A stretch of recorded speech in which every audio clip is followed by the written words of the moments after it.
Are you aware that the Quran tells us that Muhammad is the human voice of Allah? Are you aware of this? You're like, come on, man. You're full of it. The Quran is absolutely pure monotheism, or so my Muslim neighbor tells me. Okay, let's read. Chapter 8, verse 20. I'll read it from the Sahih International. Pay attention to this. Pay attention to two things. Pay attention to the Arabic conjunction wa, translated as and in English, and pay attention to the singular pronouns. So guys, as I read this, keep in your mind the word and. Every time you hear the word and, keep a mental note that in Arabic, that's the conjunction wa, which is the conjunction of partnership, and pay attention to the pronouns. They're singular. Him, he, his. Watch. Chapter 8, verse 20.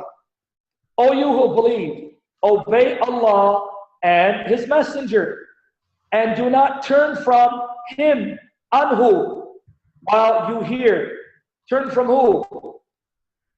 Let me read it again. O you who have believed, obey Allah and His Messenger, and do not turn from Him while you hear. Who in the world is Him? Who in the world is Him? In the verse, it speaks of Allah and His Messenger. That's two. So are they turning away from Allah? Or are they turning away from Muhammad?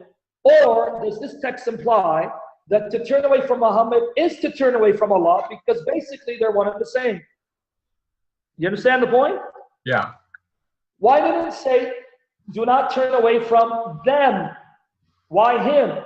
Because to hear Muhammad is to hear Allah, because Muhammad is the human voice of Allah. You understand the point? Mm-hmm. See what's going on? Mm-hmm. The same Quran that said Muhammad is nothing more than a fallible, imperfect sinner, now ascribes a status and authority to Muhammad that rivals that of his own deity. Let's look at another one. You ready? Mm-hmm. Pay attention to the conjunction and the singular pronoun, saints. Pay attention. O you who believe, as well as singular verbs. Not just pronouns, but verbs as well. They're all singular. O you who believe, chapter 8, verse 24. O you who believe, respond to Allah and to the Messenger when He calls you. Who calls you? He calls you. That's a singular perfect verb. You guys caught it? Let me read it again. And by the way, this is just the beginning. By the time I'm done, if I have enough time, I'm going to show you narrations where it says that on the day of judgment, Muhammad will sit at the right side of Allah on the throne. I'll show you that from Al-Tabari and others on the basis of chapter 17, verse 79 of the Quran. So make sure I get to those narrations before time is up, by the grace and mercy of the Lord Jesus Christ. Let me read it again. O you who believe, respond to Allah and to the Messenger when He calls you to that which gives you life. Who calls them? Is it Allah calling them, or is it Muhammad calling them? And who are they responding to? Here it says, you're responding to Allah and Muhammad. But hold on, if I'm responding to Allah and Muhammad, why is the verb singular? He calls you. Why didn't it say they call you? What's going on here? You guys see what's going on? I want to see in the comment section. How many people are getting this? Why is the verb, he calls you, singular, when it talks about responding to the call of two, Allah and His Messenger? What does that show you? What does that imply? Because when Muhammad speaks, Allah speaks, because Muhammad is the human voice of Allah. Right. You catch it? Mm-hmm. So I can understand using singular verbs, pronouns, participles, when speaking of Jesus and the Father together. Because Jesus is one with the Father in essence and nature, and just as much God as the Father is. But for the life of me, I cannot understand why singular verbs and pronouns would be used in reference to Allah and Muhammad when Muslims want to convince me Muhammad is a man, no more no less. Mm-hmm. How do you account for this phenomenon? Now, it gets a little more troublesome for the Muslims. Are you ready, Jonathan? Go ahead. Watch here. Sahih Bukhari, volume 6, book 60, number 1. Let me show you how Muhammad interpreted chapter 8, verse 24. This verse that I just read, respond to Allah and His Messenger. When He calls you, He calls you. Now you're going to see who the He is that was calling them and understand the authority He has. Sahih Bukhari, volume 6, book 60, number 1. Narrated Abu Sayyid ibn al-Mu'ala.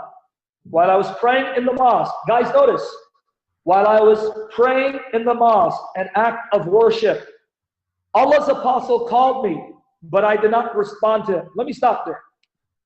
Which is more important, guys?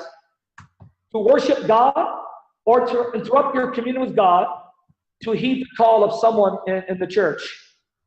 To worship God. What about you guys in the text? Do you agree? Which is more important? To continue my worship of God, because God takes priority over this individual, unless it's emergency.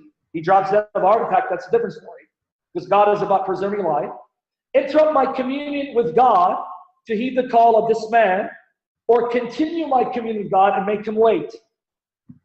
Now, all of you who love God, you know the answer.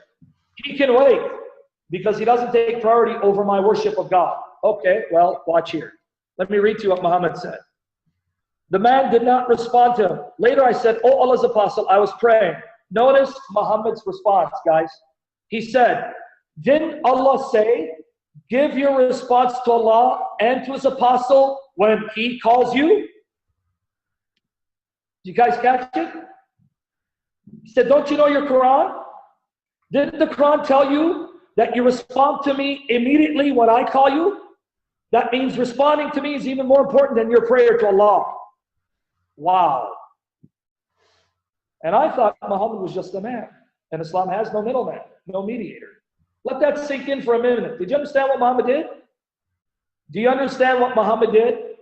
When the man said, "Oh Allah's apostle, I'm praying. Didn't you teach me to worship Allah?